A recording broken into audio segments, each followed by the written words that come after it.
Hi guys! Welcome dito sa aking channel. So ngayon guys, yung last na hinol ko is eto, din-display ko na sila guys. Hindi ko lang agad siya na-vlog nung right after nung pagka-haul ko. Dapat kinabukasan, ipapakita ko na sana sa inyo yung arrangement ng pagkalagay ko ng mga bago kong pinamili and yung prices. Pero ngayon ko lang siya na i-vlog. So ngayon ako may time kasi. So ayun, eto guys yung iba. Ayan, itong mga foods, ayan, pinuno ko na yan siya dyan. Pero ngayon guys, may mga bawas-bawas yan sila. Yung iba dyan, ayan, yung iba dyan kailangan ko lang refillan kasi hindi ko pa na-refillan yung ibang mga nabawasan na. Pero ayan, kompleto na yun sila dyan. Then, dito ako mag-i-start guys sa mga accessories ko.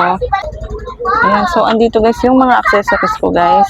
Dito ko sila din-display. Ito, don't mind muna nito guys. May binago kasi ako. Tapos, ito yung sa mga pang-Valentine's ko yan. I-display ko yan siya habang maaga pa para ayaw mabawasan. Last year pa yan guys. Pero ikinip ko lang siya, tinago ko lang para i-display ko nga sa susunod na Valentine's na darating. Ganun talaga, hindi ko alam bakit hindi ko yan napaubos. So, okay. Okay lang yan kasi hindi naman nabubulok, diba? So, eto guys, ang aking mga accessories, ang earrings ko, tapos itong aking singsing dyan. Pinagsama ko sila lahat dito guys sa isang layer na to. May bracelet, may singsing, tapos yung mga earrings. Actually, may bracelet pa dapat akong idadagdag dito, pero dito ko siya sa baba kasi sa baba ko siya nilagay. So, eto lang yung mga nandito guys. Ayan, ganyan yung pagkaka-display ko. Then, eto na guys yung mga prices. Balik ito guys, ang bentahan ko niyan, itong may stand na kasama nung binili ko. Ang bentahan ko nito is 15 pesos for one pair. So, murang-mura, di ba? 15 pesos lang yan for one pair. Sa iba kasi nito guys, iba na yung bentahan nito. Nasa 25 to 30, nasa 20 to 25 na. So, ayan, itong aking singsing naman ay 10 pesos lang yan siya guys. Ayan, malaki na yung tubo dyan. 10 pesos each. Then, dito naman sa mga earrings, ayan, meron tayong mga earrings dito. Ito, mga magnetic earrings to. Ito lang yung hindi. Itong isa, magnetic earrings to siya, guys, na black. Ayan. Ano to? 10 pesos each kung isa-isa ang bibilhin. Pero kung gusto nila pair, bibigay ko na lang ng 15 pesos. So, makakasave sila kung pair ang bibilhin nila. Ganyan, guys, yung ginagawa kong pricing. Then, ito namang aking pearl. Itong pearl na napa-flat lang na earrings. Pero pakaw yan guys, hindi yan siya magnetic. Ayan siya oh. Tapos goma lang yung silicone lang, parang goma lang yung kanyang lock. Mura lang, 10 pesos ko lang yan binibenta guys. 10 pesos ang kanyang pair. Ayan, then mura lang naman ang puhunan ko dyan. Tapos itong aking magnetic pa na isa, yung flat na black. Ano naman to, ang ganda nitong lock guys, ganyan mismo ang lock niya.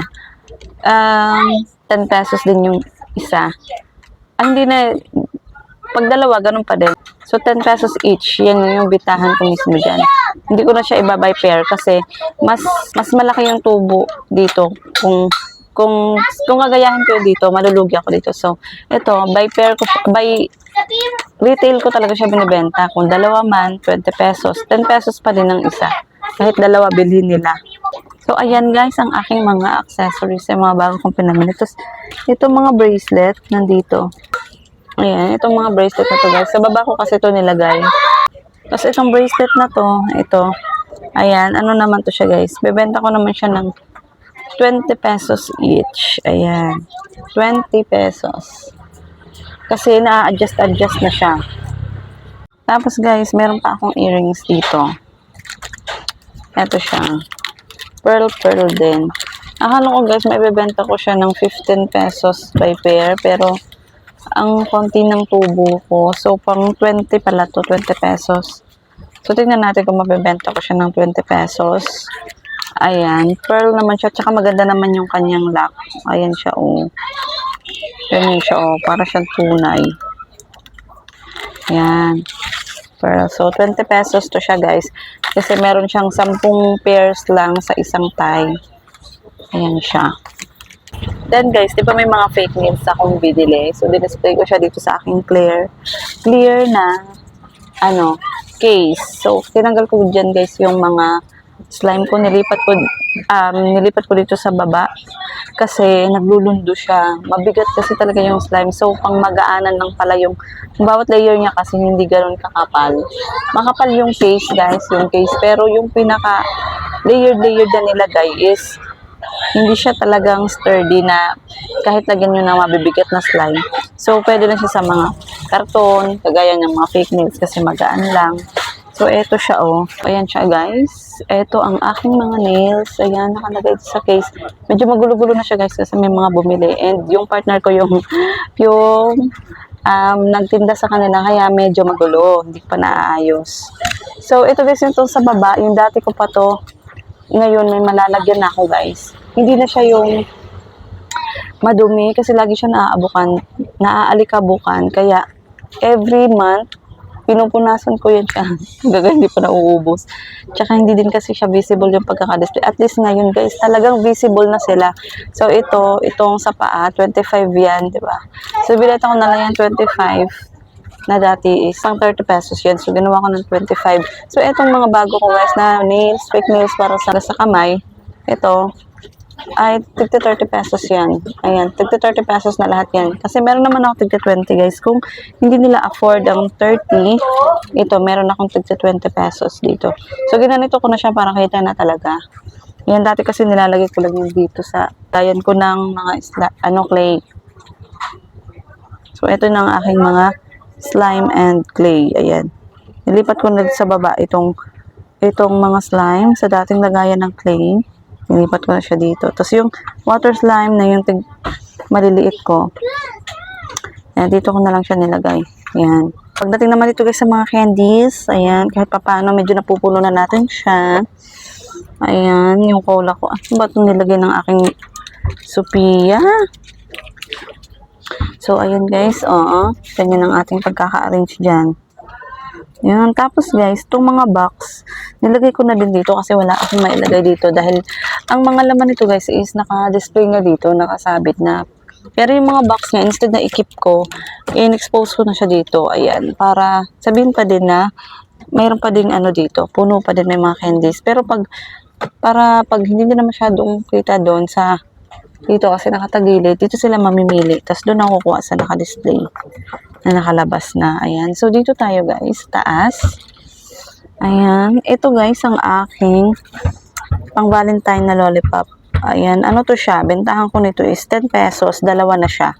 Sa isang tali, meron na siyang dalawa. Kaya bebenta ko siya ng 10 pesos. Tapos, itong aking mga cubes. Ayan. Itong dalawa tong. Parehas to, 4-5 piso yan. Ang sasarap niyan.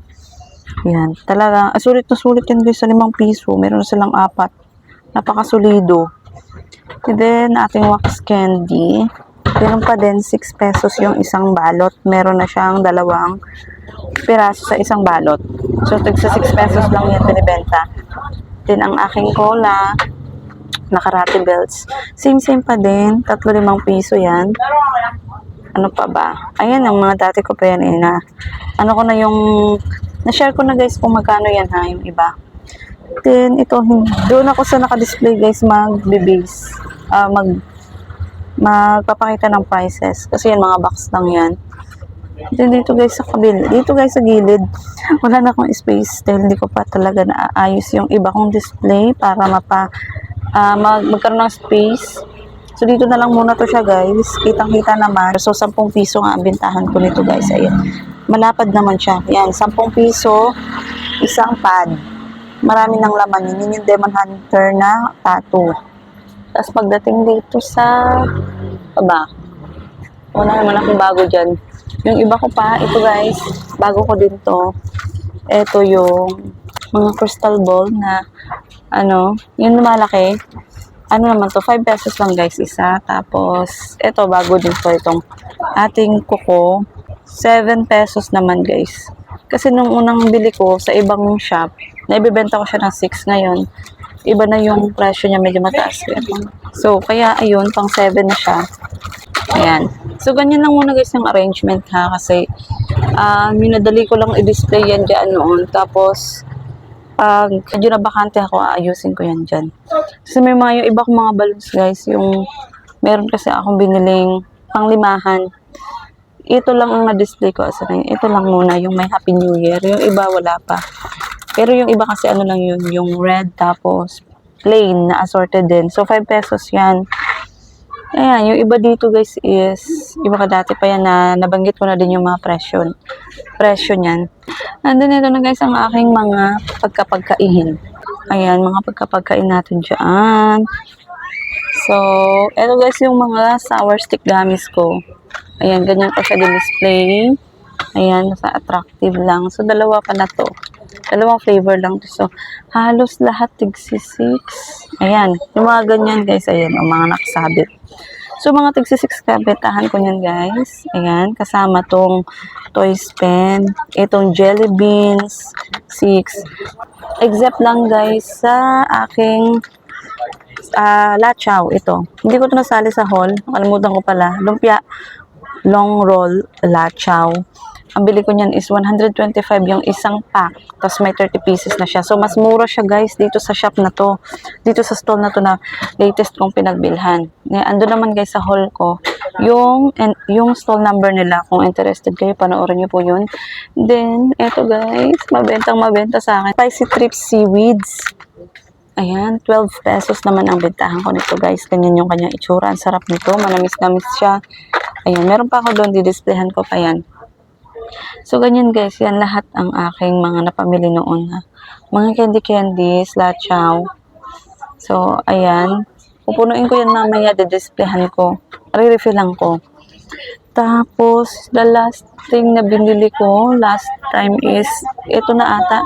Hindi ako nakabili pala ng mga clay. Yung mga slime ko guys. Yun na ba yung last? Ano na ba akong dinagdag? O yun natin yung last, wala na ako masyadong dinagdag kasi kumbaga napunta lang ako doon dahil meron na akong mga items na importanteng bilhin. Yung mga fake nails nga, tapos slime, clay sana, tapos itong mga accessories lang. Sinabahan ko na lang ng iilang pads. So ito guys, ito yung mga napili ko doon na slime. Ayan, ito. Ayan, wala na akong pangsampuan guys kasi napakahirap bit-bitin ang slime, mabigat. So, dosihan na lahat yan guys. Tigdo-dosi na ito, lahat yan. Yung malalaki, puro na dosi yan. Tapos ito guys, meron akong capsule. Then, ito yung ganito. So, yan yung mga malalaki na nadagdag ko. Tapos, sa maliliit naman, ito guys, water slime na siya. Yan, ang cute water slime na yan siya. And, mayroon pala siyang laman. Ngayon ko lang napansin, may hayop-hayop na pala siya. Ayan, asan yung iba? Ano naman to siya guys? 6 pesos. So, wala na akong libahan. Ayan, may dinosaur pa. 6 pesos na ako. Pipiliin ko naman yung magagandang slime na maliliit. Para sulit naman sila sa 6 pesos. Ayan. So, ayan ang aking mga slime. So, ayun ang lahat guys, ang mga napamili ko. Tapos, yun yung mga pricing ko dito sa mga bago kong, sa mga latest ko pinamili. Kung nahihirapan kayo mag-pricing dun sa mga bago nyong items na binili, kagaya nito. So, sundan nyo lang yun guys, kung paano ako magpatong din ng pricing. Pero, depende pa din yun sa inyo at depende sa puhunan ninyo.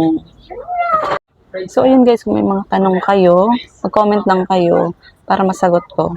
So, yun na guys. Thank you so much. See you on my next video. Bye!